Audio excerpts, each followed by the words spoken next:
haven't done so already, it'd be a good idea to at least turn off your cell phone, turn it to vibrate, whatever, because it's sort of embarrassing when it goes off and breaks doing this little chirp thing, and it's a bad thing to have happen. There are some free membership opportunities for some students. There's posters out in front of our registration, so if you're interested in the EEIS, it'd be a good time to wander out there and figure out exactly how you get some more opportunities to interact with all these various folks here.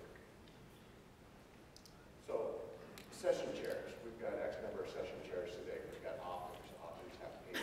Papers are on zip drives, whatnot. You need to find your session chair so you can get those papers onto the computers. We're going to have 1, 2, 3 rooms set up here. You need to do that early, hopefully in the morning, over here at the author's breakfast. If you haven't done so and you've got a paper today, hunter-gather them, find them, make sure that the things are put on the computers. Otherwise, it's going to be a lot of shuffling out here. If there's a paper that's not being presented today, we're going to go ahead and leave that area, that time zone blank. Okay, we're not shifting people up. So if it says the paper starts at 9:15, we're going to try to start at 9:15. All the rooms are that way. If I haven't forgotten anything, I need to introduce Simon Rowland. Simon can come up and give a spiel. Welcome.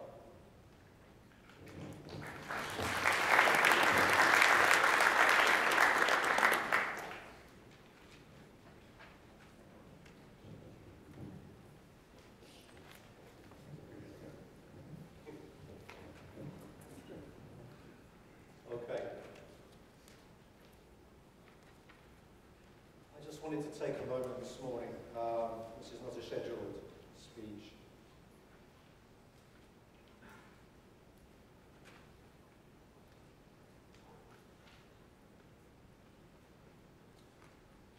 This year, our society lost one of its most cherished members.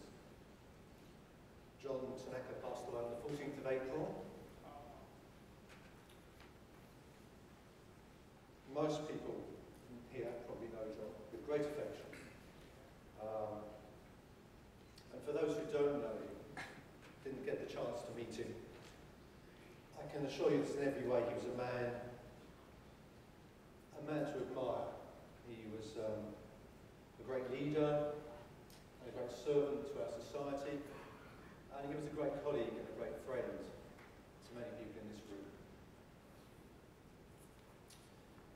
Rather than give a speech about John, I thought it would be nice for us to show a little respect for him this morning and remember him. So what I'd like you to do is all stand and give a minute's silence and just think about John and what he left behind us.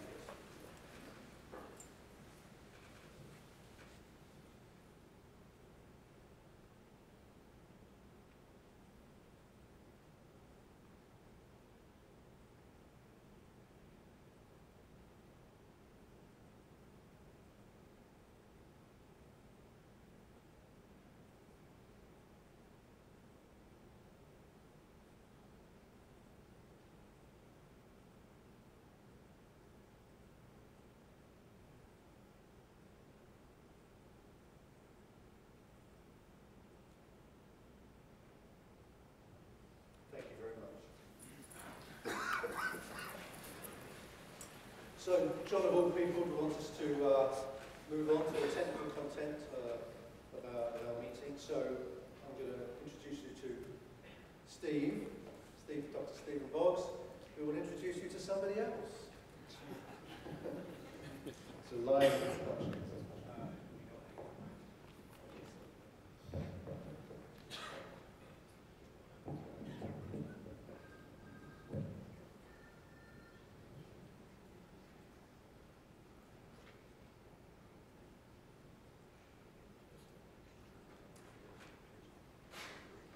I have the pleasure of introducing Greg Stone, who I've known since 1975, when he entered the field. In fact, when we both entered the field simultaneously. Greg is a freshly minted electrical engineer from the University of Waterloo. And that's before most of the graduate students, all of the graduate students in this room were born. So I I thought I should just introduce why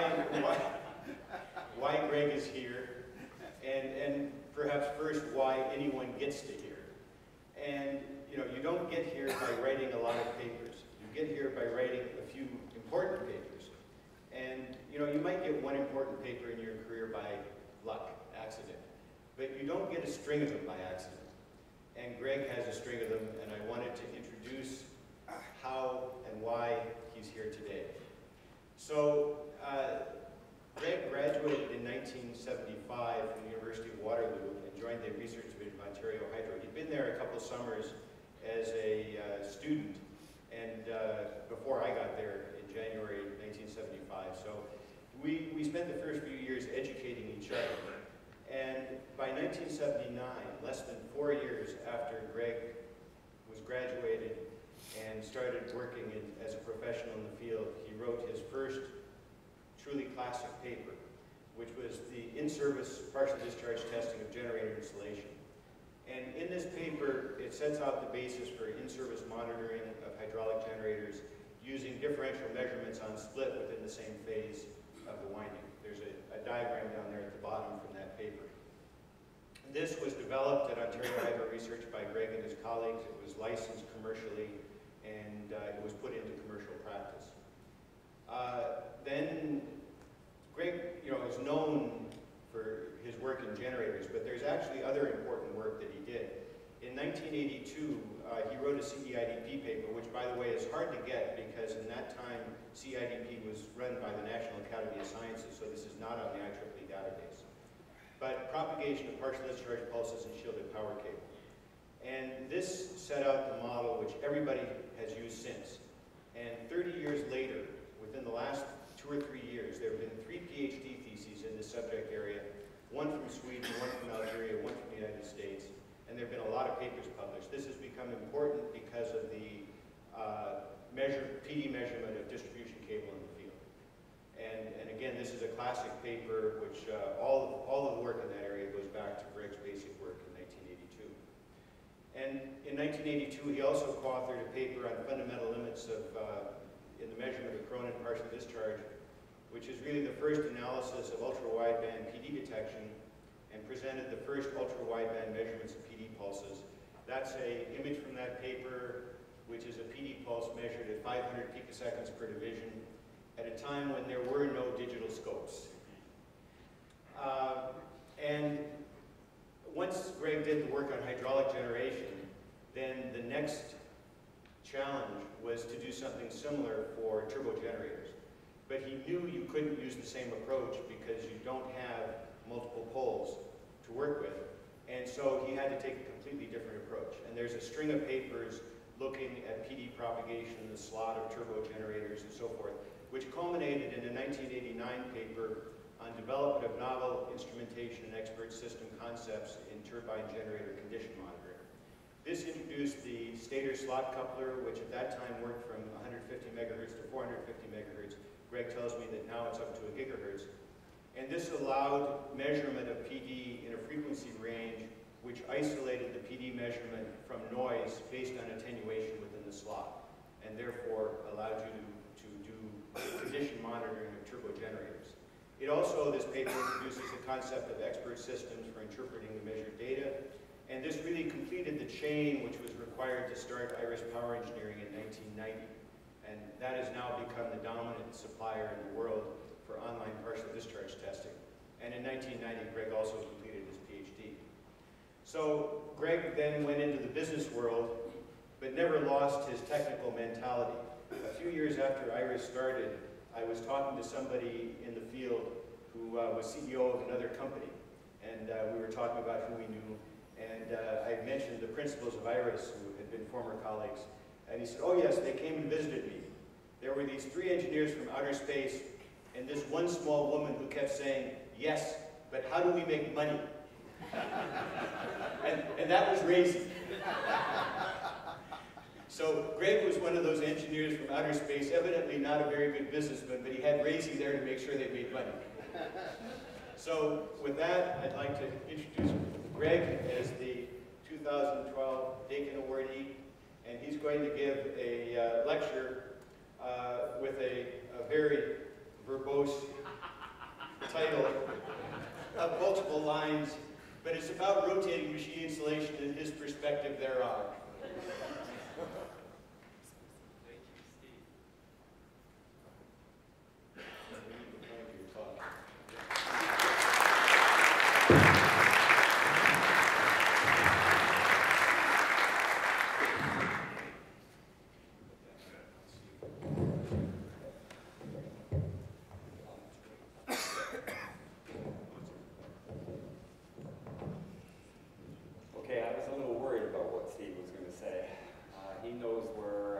shared a cubicle for almost 10 years.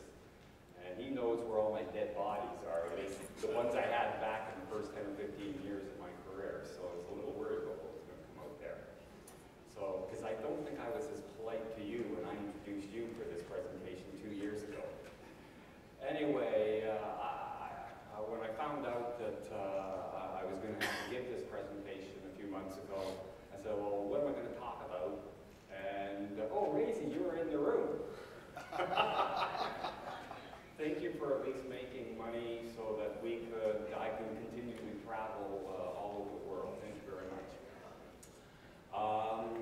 So I decided, well, what am I going to talk about? And I could talk about all sorts of things, but I really don't know much about those things. So I decided that I probably should just concentrate on something that I know a little bit about, which is rotating machine installation, stator winding installation, a little bit more than that, and partial discharge. So, and specifically online PD. So that's what I'm going to really talk about. And I appreciate that in the room, there's a lot of people who don't care about rotating machines. You don't have anything to do with it. You're into transformers or switchgear or cables and stuff like that. And so I know for the first couple of slides, if you bear with me, I'll try and educate you on rotating machine insulation, just in case. So what I'm going to do is just a little bit about a review of what stator winding insulation systems are, and just show a couple of sexy pictures, what I consider sexy pictures of things that are starting to fail. I have a distorted view of life. And then I'm going to start concentrating on PD. And basically, in a way, this is going to be a little bit negative. Okay, there's been a lot of challenges in trying to make something commercial that started off as a research project. Okay, and the idea here is that I'll talk about some of the early online PD detection systems for machines. It goes back 60 years.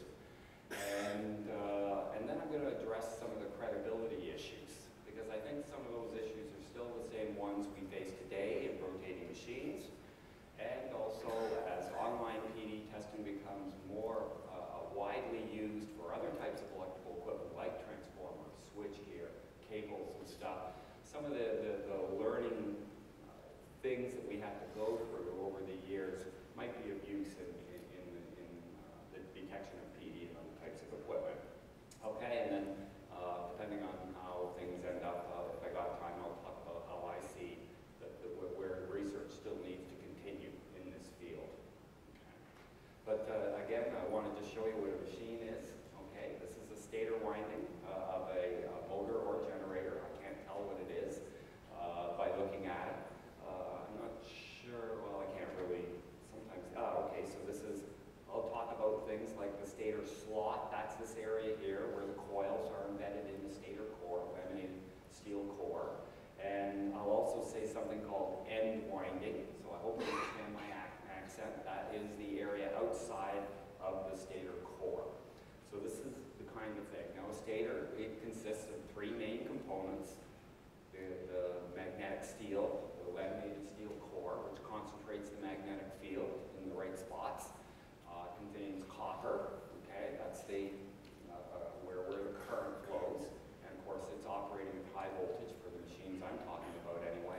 And then we have the insulation, the electrical insulation, which everybody in this room is near and dear to your hearts, okay?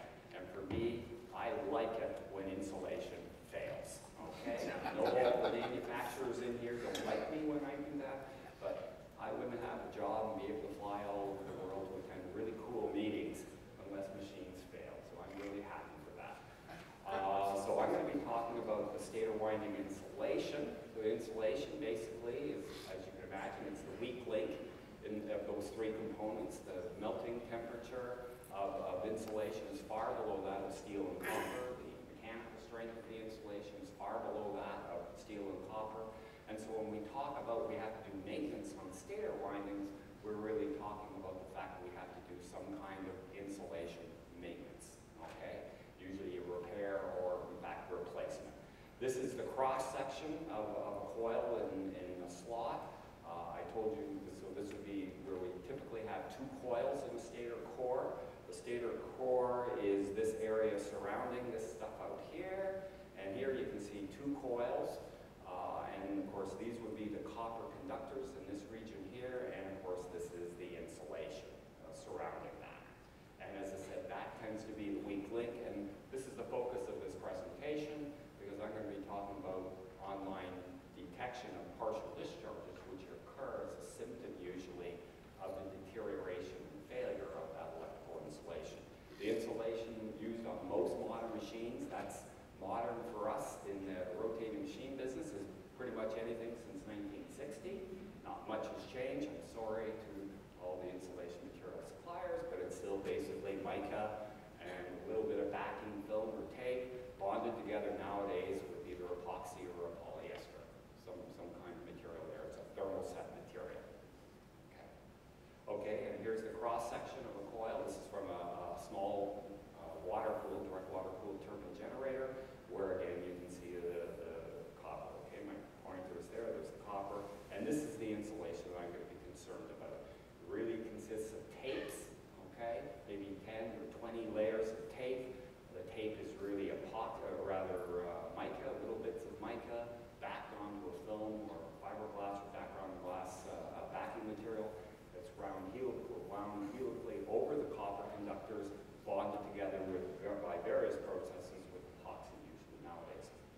Okay, so that little bit there was for all you folks who look at transformers and switchgear and all that kind of stuff. Okay, all the things I don't understand. Okay, now what we're dealing with here is, it turns out, partial discharges, as many of you are aware, no matter what type of equipment you're involved in, it can either be a cause of failure of electrical insulation, particularly organic insulation, or it can be a symptom of the failure, which is in fact the more common case in rotating machines, where PD quite often is not actually a cause of failure, it's actually maybe a symptom. And there's a whole bunch of mechanisms I list there, and I can go on yakking about this for the next 3 days. And some people have to listen to me talking about this for 3 days. I really feel sorry for it. But I think I want to focus attention on the stuff at the bottom of that screen. Okay? What PD does not detect. And I just put a couple of things in there. Because we're going to see, I want to talk about credibility issues we've had over the last several decades with online PD detection. And the issue is that sometimes PD is not given off as a symptom that their imminent failure of the electrical insulation might be occurring. Okay, and one of the big ones, and one that's, unfortunately, it's a fairly important mechanism these days, what's called two-pole high-speed turbine generators and motors, is end-winding vibration. That's vibration of the coils outside the slot. Unless you're exceptionally advanced in the end-winding vibration mode, you will not get PD. Okay, you need to do something else. In fact, there's a few papers that are going to be talking about this in this conference. Okay, even though strictly speaking, it's nothing to do with PD at all. There's some other issues. There's a little bit of controversy. I know Jim Timperley must be around somewhere, but there's a little bit of oh, there you are. That at least I don't believe PD is really a symptom of coils where the hollow copper conductors crack and you get a little bit of water leak in direct water-cooled machines like the coil I showed you in the previous slide. And there's always the issue of debris, metallic debris that might be in the machine, or somebody left a tool in the machine. PD might not be associated with those kinds of incidents that can cause failure of the winding if that debris is not actually anywhere near high voltage coils and stuff. But I'll come back to this stuff, what PD does not detect, a little bit later. But now I think I got to show you a couple of pictures because people like pictures.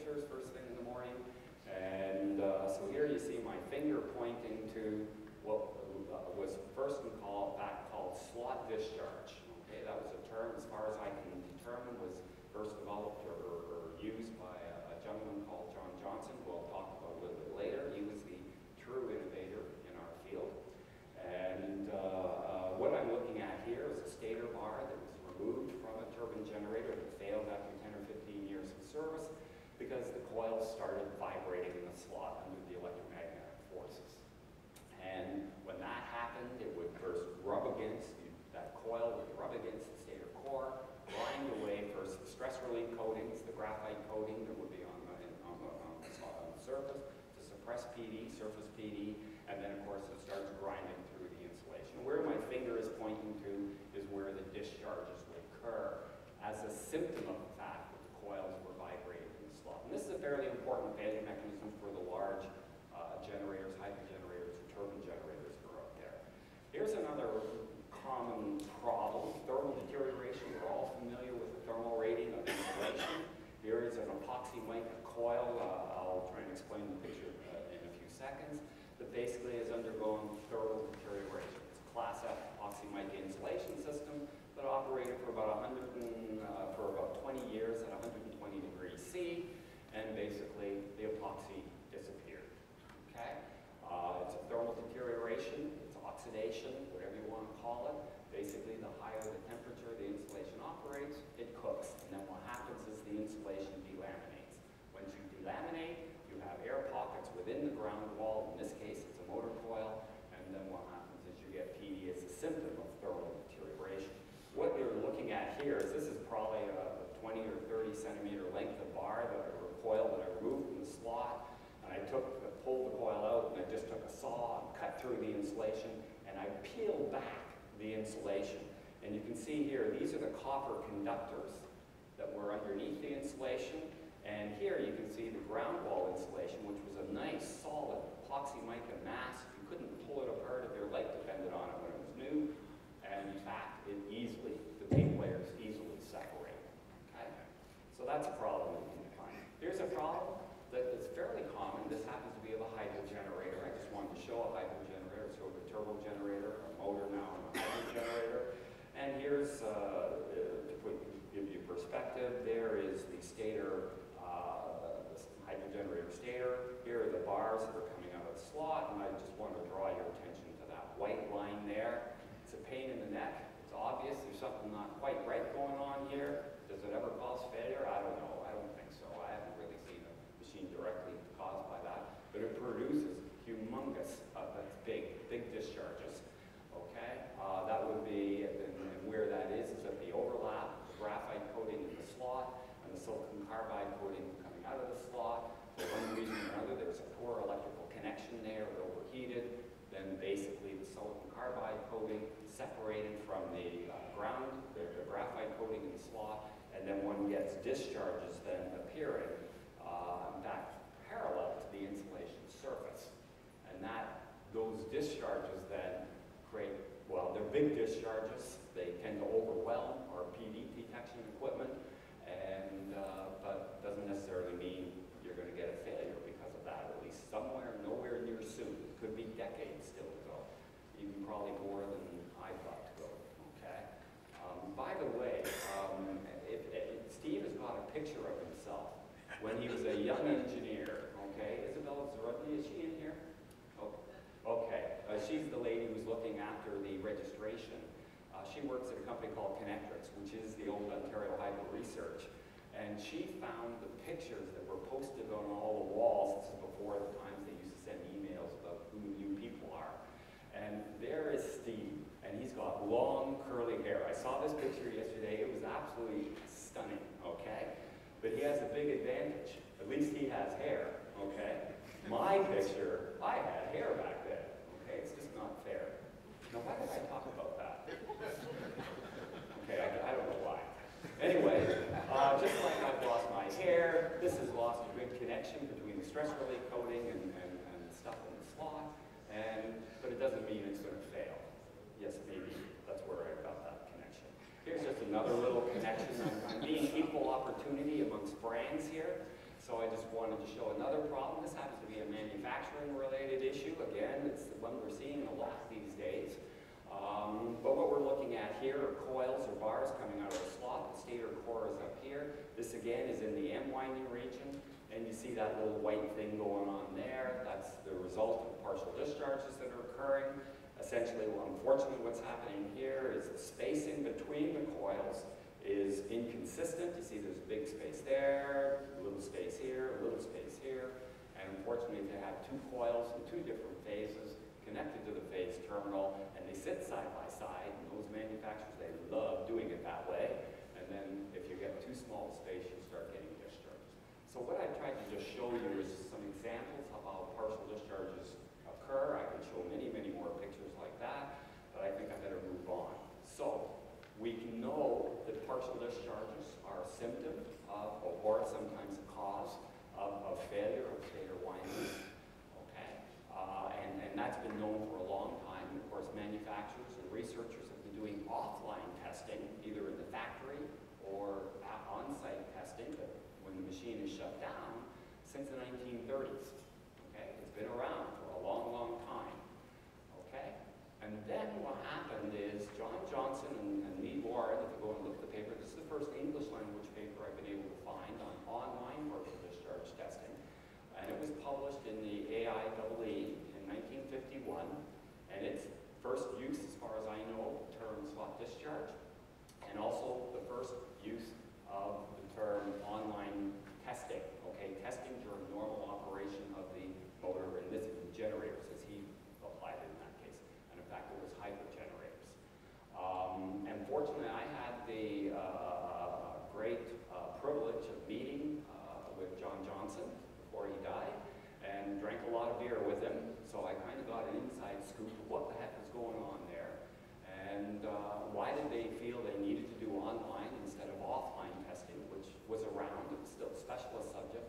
And basically the reason came down to the fact that the failure mechanism they were trying to find was this loose coil problem, the slot discharge problem, where coils are vibrating in the slot. Up until the invention of the thermoelastic insulation system, as it was called then, John Johnson worked for Westinghouse, and he was part of a team that developed the first thermoset insulation system for rotating machines, and they were having a problem. They put those coils into the slots just like they did for all the old asphalt thermoplastic type materials, and they put them in loose, and the neat thing about the older insulation systems is they were self-tightening. As the windings heated up, due to, when you turn the generator from no load to full load, copper conductors would heat up. It would heat up the thermoplastic insulating materials, and they kind of became self-tightening. They held themselves tight in the slot. But unfortunately, when they started doing that with the new thermoset materials, new at that particular time, they didn't have as high a coefficient of thermal expansion. They weren't self-tightening in the slot. If you put them in loose, they were loose when they were at full power and they were able to vibrate. And his problem was he couldn't find that easily with the offline PD testing, okay? Because the bars aren't vibrating when they're shut down. There's no current going through them. You know something about PD, you know the PD is kind of proportional to the size of the defect you've got or the size of the void. So the net result of all of that was that he needed an online PD test because utilities get a little cranky when they have to shut down the generators and dismantle them to find out if they're going to have a problem or not. And so that's why he kind of moved into the area of doing online PD testing. It was for a very specific problem. Of course, shortly after that, there was a guy called Ken Matthews at GE, okay, who did his own variation of that. There was a gentleman called Roland Schuler at Brown Bavaria, as it was called, who came up with his own test. And there were a couple of utilities who then, again, moved on from the technology that Westinghouse had originally developed, TVA and my mentor, Mo Kurtz at Ontario Hydro. And they developed their own kinds of sensors. Is there an upgrade? Do I get an upgrade discount? Is that a deal? Holy smoke. Should I accept this? Can I get rid of that somehow? Because I always hate when you hit OK, sometimes they're going to start trying to do it. Okay. So, the early detection techniques that were around at that time used basically John Johnson's technique was using an RF or a high frequency current transformer at the neutral. He was kind of afraid of the high voltages. So he put his stuff at the neutral, and many other people did that too. The TBA then published a paper, hey, why don't we measure the PD using capacitive sensors on the machine terminals? And that's what he did, and also Will Kurtz did more or less the same thing at Ontario Hydro, and then it took off. The advantage of going to the machine terminals, at least at the time, was that one could then tell which phase the partial discharges were occurring at. Okay, so the detection device, so they had a way of detecting the signal, the current pulses that are associated with the PD, but how do you display them? John Johnson's original paper, he used an RIV, a tuned RIV instrument, okay? It's basically a souped-up radio, okay? Now there's all sorts of better instruments out there for doing that thing, but he looked in the frequency domain. RIV stands radio interference voltage monitor kind of device. I'm not sure if anybody even knows that term anymore. Okay, other folks, especially the utilities, tended to use oscilloscopes so they could display the PD with respect to the 50 or 60 hertz AC cycle. But one of the issues you had was how do you record that stuff? And they had a lot of problems. Steve already alluded to that with that picture. And that was a hard picture to get, I gotta tell you that, okay? Of a true single-shot PD pulse before they had storage scopes or high bandwidth. The storage scopes, of course, well before analog or digital scopes existed. People used high-speed, like 10,000 ASA film, if anybody knows what that Polaroid film, we were trying to take pictures. Steve and I, we tried to modify, you remember that video recorder? Because it had 3 or 4 megahertz bandwidth. Wow, look at that bandwidth. And we can record these things, and then we don't have to go to this smelly, oily, yucky plant or way up in northern Canada to go and measure these things. We could just send this recorder around. That didn't work too well, Steve. Okay, I'm sure that part was your fault. Okay? So, but of course, things moved on nowadays. Ray Bartnikas of Hydro-Quebec, he invented at least for the partial discharge situation, the pulse magnitude or pulse height analyzer, where you would digitally record the number of magnitude of pulses. Shortly after that, Andreas Kallen of ISEI invented what's now called phase-resolved pulse magnitude data analyzers or phase-resolved discharge analyzers, but he called it pulse phase analyzer. And then shortly after, well, I guess quite a few years after that, Bernd Fruth and Gross, Power Diagnostics, developed the display we pretty much all use now. It's traditionally called the phase-resolved PD analysis plot. So that solved some of the problem, because that was one of the causes of subjectivity and a loss of credibility, was it was really hard to figure out how big those pulses were, and everyone saw something different, okay? But then there was the other issue of electrical interference, okay? And with electrical interference, I mean electrical noise here, I mean the arcing and sparking that occurs in the power system. Remember, this is an online test, you're connected to the power system. And so therefore, not only do you have PD from your stator winding, you have all these other arcing and sparking sources in the universe that are sending signals right into your same detector. And this has been one of the more significant challenges for those of us who are researching this field and the thing, to try and make sure that these arcs and sparks that are normally a part of a plant, like for example in a coal-fired plant, there's always electrostatic precipitators. There's people who are using electric welders. There's things like that that can cause a lot of issue, creating signals that will be far, far higher than partial discharge signals themselves. And the problem is that noise can then obscure the PD, and if you're the unwary researcher or tester, you might think that high signals that you're measuring are really partial discharges, and therefore your stator winding is getting to fail. So here's a classic plot of now what people are used to looking at with PD.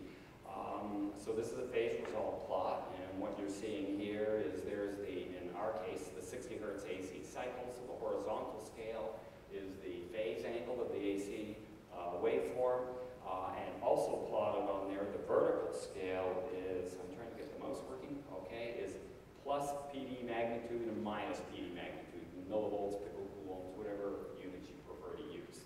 So there's the PD. And here's a pretty classic PD pattern here. Okay, nice positive PD, a little bit of negative PD. But this is the noise.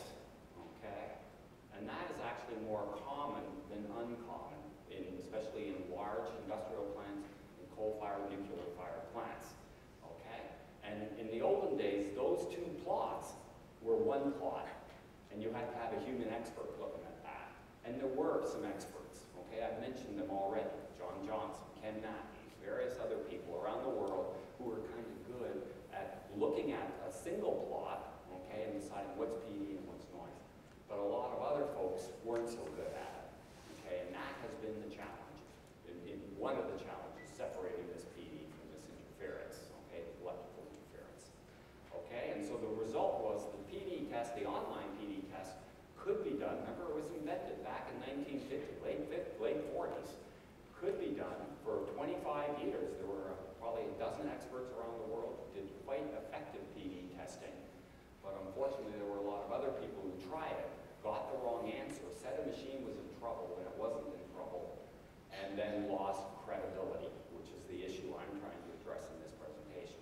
The loss of credibility because you get the wrong answer. You don't, when you open up a machine, you don't find that there's a problem with your stator winding insulation. So, but there has been lots of progress. Lots of folks have done lots of research over decades to try and come up with ways of doing things. It's a bit controversial still, but still there was a move. Most PD measurements in the early days, in fact many people still today, use what is now called a low-frequency measurement system, of system less than maybe 3 megahertz, the IEEE 60270 or ASTM D1868. Even though I'm an old guy, I'm sorry, I'm an old guy now, look at how I can rhyme off those numbers. Wasn't that impressive? Okay? I can just rhyme off little, IEC and IEEE numbers like you wouldn't believe, okay? Don't know if I know anything more than that, but anyway. But there has been generally a move, just like as we've seen in transformers and in GIS, which is a field that Steve neglected to talk about, which was his primary field in those days when we were colleagues, was to move to the UHF area, the ultra wide bandwidth systems, or VHF and UHF, basically 30 megahertz and above, because one does have a little bit of improvement in signal-noise ratio. There are some disadvantages to moving those frequencies, but your risk of false indications might go down. And we're seeing that now broadly, that there's a lot of movement towards the higher frequencies for online testing, not for offline. Okay? There's other things, if you move to higher frequencies, you can use time of flight, you can use the fact it takes time of electricity to travel to figure out where the location of the PD or the noise is, okay? Using basically radar technologies. There's also looking at the characterizing of this pulse shape, which is something I went around as a young engineer to a lot of clients around North America. What's the PD pulses actually look like? What the noise pulses actually look like? And come up with ways of separating that. We chose a hardware-based method, but if you look at the TW maps that came out of the University of Bologna and other researchers in Italy, that is software implementation, I think, that does pretty much the same thing, at least in my opinion. More recently, people have made great progress in wavelet denoising and denoising. So these technologies have allowed the separation, the digital separation of PD from interference, everything that's not from the stator winding in my case, and allowed the credibility of the online PD testing to go up, and requiring less expertise on the part of the people doing the test. But that's not the real only issues we had with credibility. Remember, that's what I'm trying to focus on, is there's credibility issues. And one of them is a classic thing that all researchers want to do, is do 1 or 2 experiments and say, this is valid for everything now, okay? And then they say, hey, I've got this wonderful technique that allows me to interpret the patterns or this or the other thing, and maybe claim that beyond what the testing has allowed you to do right now, okay? And so that's an issue I think we're still seeing today. It's been there for 60 years. What can you actually do, okay? The other problem, it's kind of related, is the stator winding insulation problems are not always accompanied by PD, and I talked about that earlier. Some manufacturers just don't produce PD, and if you say to somebody, hey, I can detect when your machine needs maintenance, and if you do that maintenance, it will prevent failure, it turns out that if you're doing only based on PD, you're going to get into trouble, because there's, I don't know what the percentage, depends on the types of machines, 10, 20, 30% of failures have nothing to do with PD, they're not involved at all. You need to be aware of that. So if you're going to claim that you can prevent with stator got a little bit of a risk associated with that, and people have gone out on a limb on that, and yet failures have occurred. There's also the thing of what's high PD, okay, or which machine's good and which machine's bad, using PD. And this is where I think there might be a big difference between rotating machines and most other types of equipment, because in other types of equipment, basically you're dealing primarily with purely organic, oil paper insulation, polyethylene, epoxy glass laminates and stuff like that. And if you had discharges in those types of equipment, purely organic insulating materials, it's going to fail eventually, okay? It's just a question of time. It's a polyethylene cable, it'll be real quick, okay? Really quick. Steve, one of the things Steve always liked to do is criticize my English, so oh, and you're like that too. Okay, sorry, Robert. Okay? So we have the issue of how do we tell when machines are good or bad? Rotating machines rated 3 kV and above always have PD. They are always going to have PD. And we can tolerate that PD up to a certain limit, although I don't know what that limit is. And that's because there's mica, okay? And mica is just a wonderful material because it is really, truly PD resistant, and you can survive PD for many, many decades and still not have failure. And so that makes the interpretation, I think, a little bit more complicated for us in the rotating machine business than those of you who are in the cables and switchgear or GIS area, because if you know you get PD, your equipment is normally designed to be PD-free. And if you get PD, you know, well, there's some clock ticking somewhere saying that something's going to happen, okay? So the defining about, well, how high, what is serious PD has been a big challenge for us. Various people have tried to come up with databases, and there's been some progress towards that. But we have another little problem with this setting a limit. Remember I showed you that picture with that white band on the coil just outside of the slot? That was the red coil, the red windings, okay? And you got that nice white strip there. It's associated with very high levels of PD, okay? And yet I told you that's a very slow failure mechanism. It might last decades, okay? Whereas if I have that thermal deterioration mechanism and I start getting PD right next to the copper conductors and in a motor, the turn insulation, the discharges with relatively low levels of PD might actually end up causing failure, okay? And so just looking at something as simple as the PD magnitude doesn't really help us sometimes in deciding whether machines are good or bad, or whether it's going to be close to has a high risk of failure. And I think we need to understand that, and I'll try and come back and address that a little bit later. Okay? The other thing is the old issue, and I don't want to start a big argument here, picocoulombs versus millivolts versus milliamps, all the ways we can measure the partial discharges. I just want to remind those of us who are in the rotating machine things, we're dealing with capacitive test objects. The IEEE 60270 and D1868, they are really intended for calibration of millivolts or whatever into picocoulombs for capacitive test objects. And so when we talk about rotating machines, and we're going to use picocoulombs, which is perfectly valid, you've got to remember it's not really an absolute indicator that it is right for capacitive objects, if you're doing that calibration process.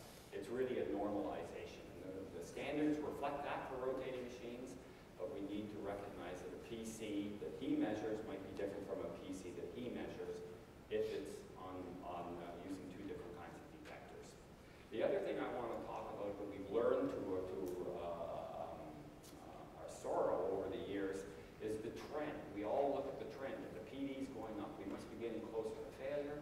Well, we can have some problems with that. I just wanted to show you a picture of the evolution of how PD might be over time. So the horizontal scale is years or decades. The vertical scale, I'm just using QMAX, or peak PD magnitude that you might measure. And we've learned with online PD testing that quite often PD goes down in the first 6 months or so of operation. We think we know why. Then if your winding's in good condition, the winding, the PD levels will stay flat or level for a long time. And then there might be a fast evolution to 5 or 10 times higher PD when it's getting into a degradation mechanism. But then finally, we seem to find with most types of insulation systems, that PD levels off. Even you might think. In fact, you know the winding has continued to degrade. Coils are still bouncing around. They've still been overheated. The epoxy hasn't magically gone back into the insulation. So the deterioration is still there, and yet the PD levels off. Again, we think we have some explanations for that leveling off process, but just think, if you apply a PD, a lot of people apply PD to older machines and retrofit it, okay, and then you put it on there and you see, oh, geez, hey, the PD's flat and stable. Don't worry, be happy. Well, sometimes the machine then fails, and then people get mad at you. You said this thing's okay, the PD's flat. Okay, so again, that's caused some issues with credibility over the years, and we need to know that. Okay, but I think that kind of a situation is different from what happens in other types of equipment. The other thing I just briefly have to talk about, people love end users, plant managers, refinery managers. They want to know, when is that doggone stator winding going to fail? What is the remaining life? Hopefully to plus or minus a couple of thousand hours. That would be really cool if you could tell us that. And a lot of people want to tell you that, okay? Not just commercial guys, but even researchers. Oh yeah, I can predict the remaining life. My experiences, my observations, I don't think PD can get you there.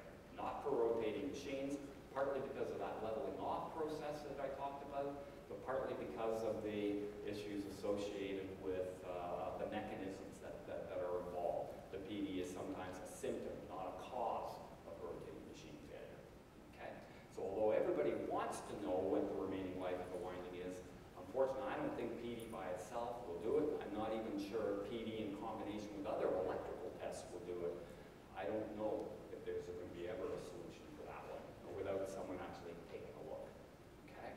And the other thing with, with the stuff with remaining life, I think it's prudent on us, those of us who are researchers, that we need to really have some independent third-party vetting.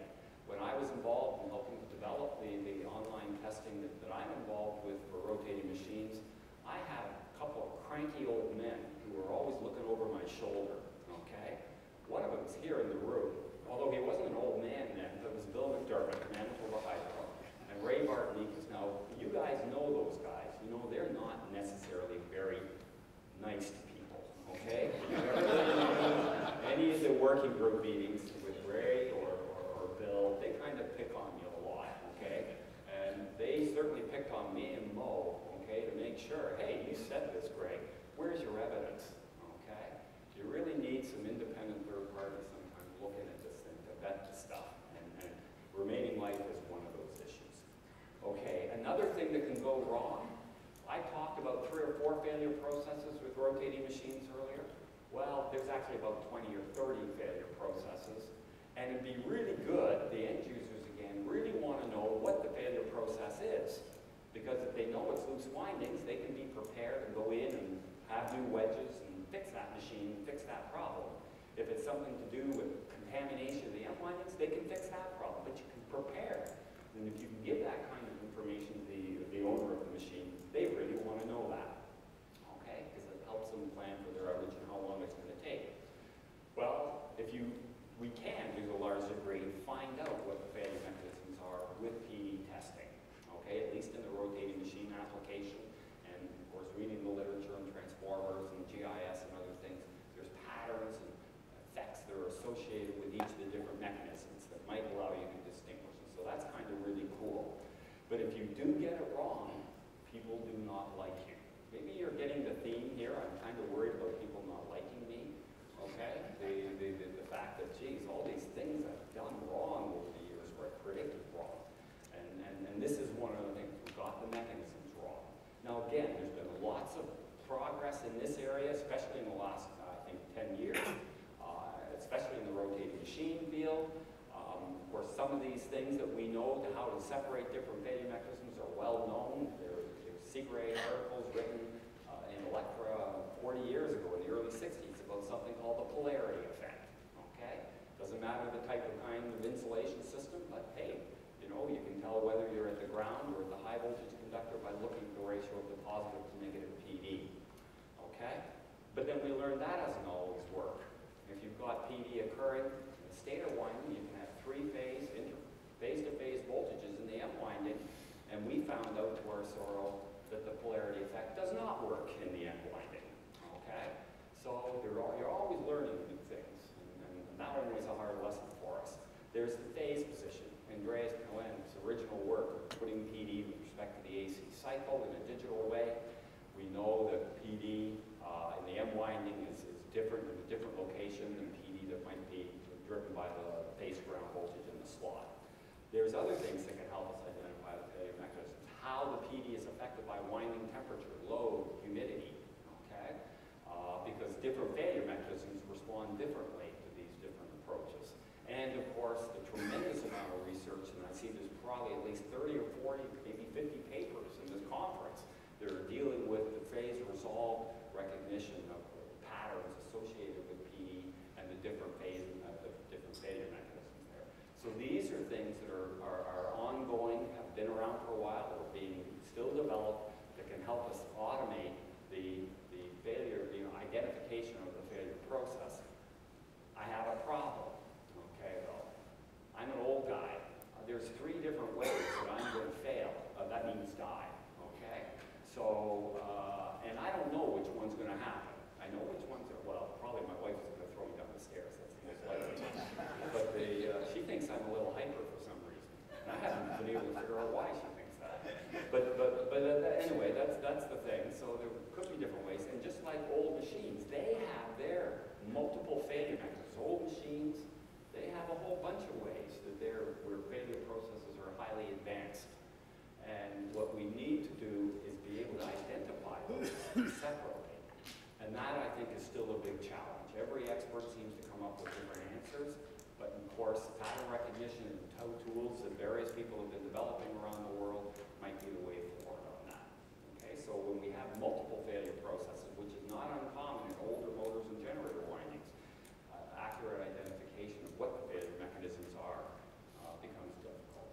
And the one other thing that can affect credibility, if you have like a capacitive sensor and for a PD sensor and it's hooked up to your machine and the sensor fails, it's really bad, okay? It's not a good thing, okay? Was that you, Chuck? You're really bad, okay? So a little bit of interference from Chuck. So anyway, sensor reliability, if you are galvanically connected to the windings or to whatever test equipment, if that sensor caused failures, end users have zero sympathy with you. And in fact, it destroys the credibility of everybody who's in that business. So I think it's incumbent upon us to make sure that these sensors, if you are galvanically connected, that they're highly reliable, okay? And I think there's some progress in that. In the recent IEEE document that I've listed there, they're starting to put requirements, minimum requirements for making sure sensors themselves do not cause failure of the monitored equipment. And I think hopefully in IEEE 1434, the relevant standard in IEEE, will also do that because it affects everybody who's in that thing. Okay? Of course, there are some advantages to other types of sensors, RFCTs, microwave, ultra-high frequency type antennas are not galvanically connected for the most part, and they're going to have some advantage over the capacitive type sensors. So, wrapping up, okay, I've kind of been a little bit of a downbeat thing here. I've talked about all the challenges that I think we've seen over the last really 60 years to try and make online PD realistic and practical and widely used for rotating machines. Okay, where ways forward is, hey, maybe not connect right to the high voltage terminals directly. That might be a way. At least gets rid of the issue of the sensors that might cause failure. I think we need continued research in the pattern recognition technologies and different ways of trying to identify noise from PD, and because that'll improve the reliability of the testing and also help us to identify failure processes. But I think those of you who are researchers need to get out there and actually make sure you have other people looking at your approach, okay, to independently verify. Do what the drug industry has to do with blind testing or third-party testing, okay, because researchers naturally think whatever they've just developed is the way to go, okay? I've been through this before, okay? We need to, for at least the rotating machine thing, rotating machines will always have PD, and what we've got to do is find out better ways of figuring out which machines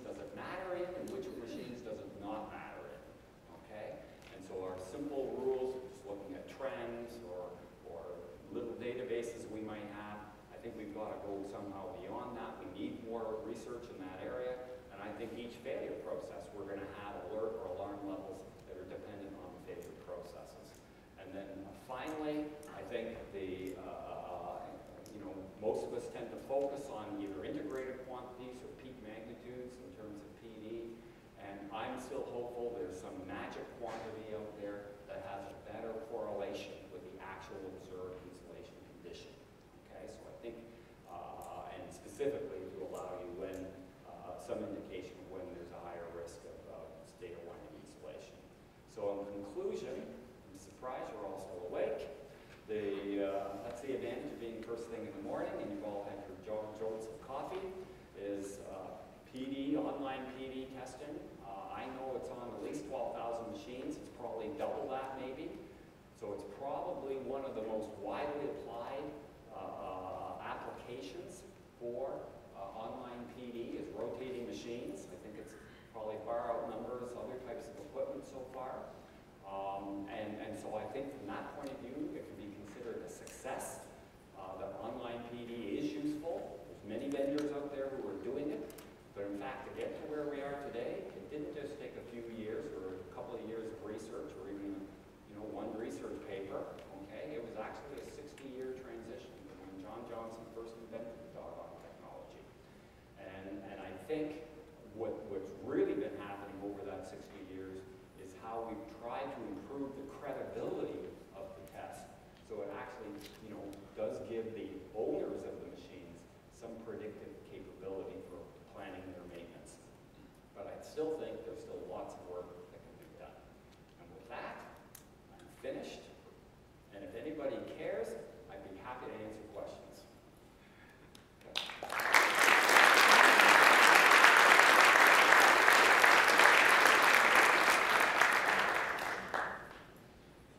No. Good. Can I get out now? Yes, Stefano. You're going to have to shout really, really loud, I think.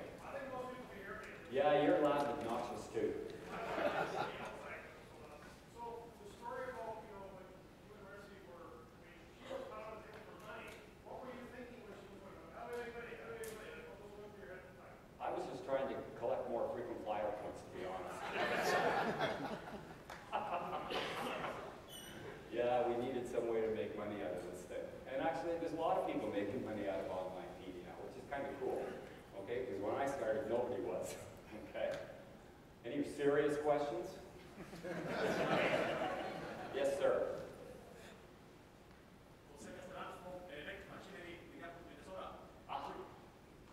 Okay.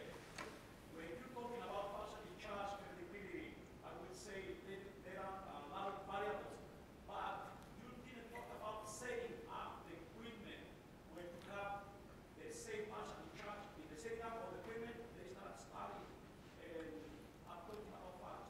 Yes, but you're talking about, so his question is how difficult is it to set up and do the testing and all that kind of stuff? No, not about that one.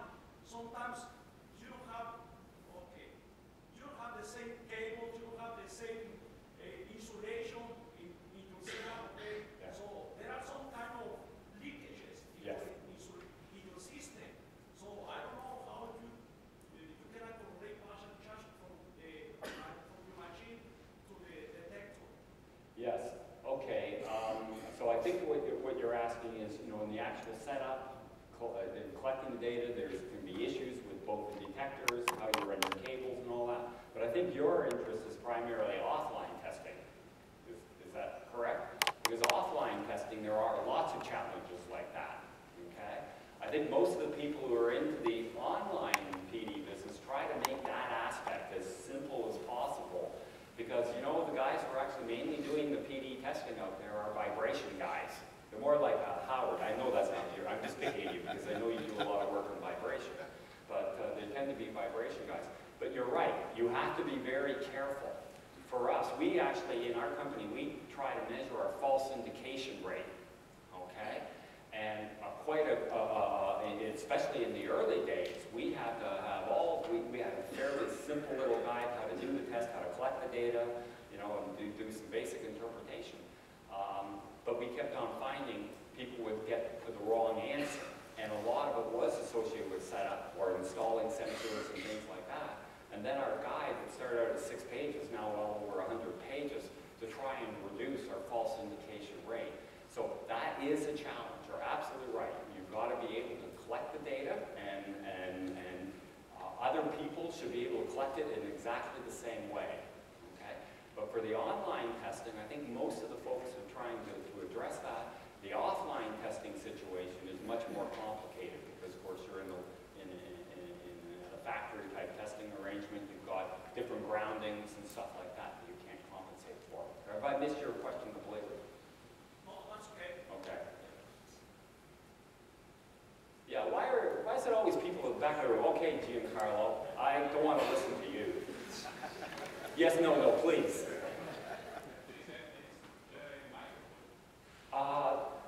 Is there another microphone? Ah, there is. Yes, because Giancarlo is not as loud and obnoxious as me.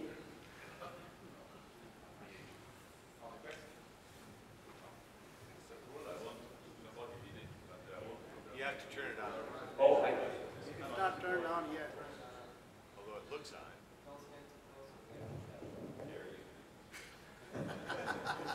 Ahora sí, we are sharing also the microphone. Now the question is, as well, I want to congratulate you for your presentation. It's very nice presentation because it's quite broad and the story of life in some way that we didn't know yet. And there is something that is very interesting to add to what you say, that because you're a dinosaur in this field. Yes, I say. Not really. I think that what is very important is that you try to summarize which standards are now working in this field, because you know everything about standards, and I think that you can give really an idea to us what is really mandatory that we have to do for public charge testing of machines, and what is coming out. yes. Okay. Well, thank you very much. So I think the question there was what standards are occurring that are specific to rotating machines, and of course there's the general standards for PD testing, which really are more about how to calibrate, which is the original ASTM D1868, an American standard that eventually morphed into IEC 60270. So that's the general fundamental standards that are out there. They're really geared to the what I think now will be called the low frequency type measuring system, where you can calibrate properly. For rotating machines, though, the granddaddy, the old standard that's there, it's one that Bill McDermott was the convener of, IEEE 1434, which I think Bill came out about 15 years ago or so. Oh, okay. 11, 12 years ago. There it is. The guy is precise. Isn't he precise? And he was the guy who caused me nothing but grief when I was a young engineer. And so for IEEE 1434, which covers rotating machine partial discharge testing, both for offline and online applications. And it is now going to be revised. There's a working group meeting, in fact, at this conference, I think on Wednesday afternoon. You can just look in your program and you'll see what it is, and Bill will be looking after the revision of that document.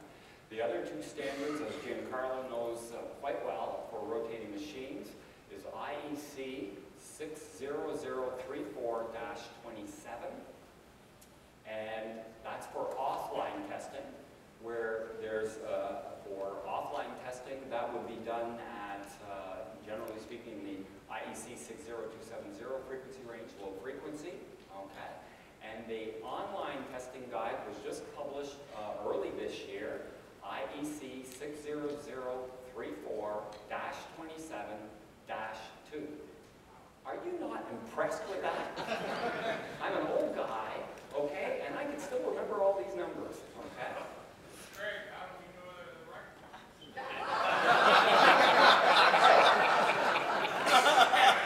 Were you the guy whose cell phone went off? How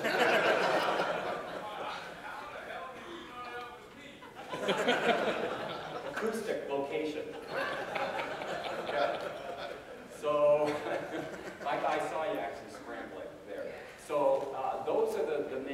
documents for rotating machine PD testing. There is a relevant document for those who measure PD under fast rise time surges. There's an IEC document, IEC 61934, that was published because PD testing during fast rise time surges is a little bit more of a technical challenge there because of very high frequency currents. And that's, of course, relevant for all you folks who are in the inverter duty motor business. And there is a new standard that hopefully will eventually come out. Michael Moore is the convener of 62538. Okay. Anyway, it's not published yet, and that's why I haven't committed it to memory. But it's an interesting document. It is one that goes beyond IEC. It's kind of like the mirror of IEC 60270 for low frequency testing, and where you're calibrating in terms of picopools. I'm going to shut up. But allows, and so this new document is for high frequency, very high frequency, and UHF testing, basically covering the range from 3 megahertz up to about 3 gigahertz, okay, in different ranges. And it's really more or less geared to online testing, although that's not its specific focus. But again, as I said earlier, there's been a general trend among several types of equipment to move to higher frequency PD measurements because of sometimes the improved stick-to-noise ratio. Okay, anything else? But I think we're at the end of the period, and frankly, I need a coffee break. Okay, is that it? Thank you very much. Really appreciate it.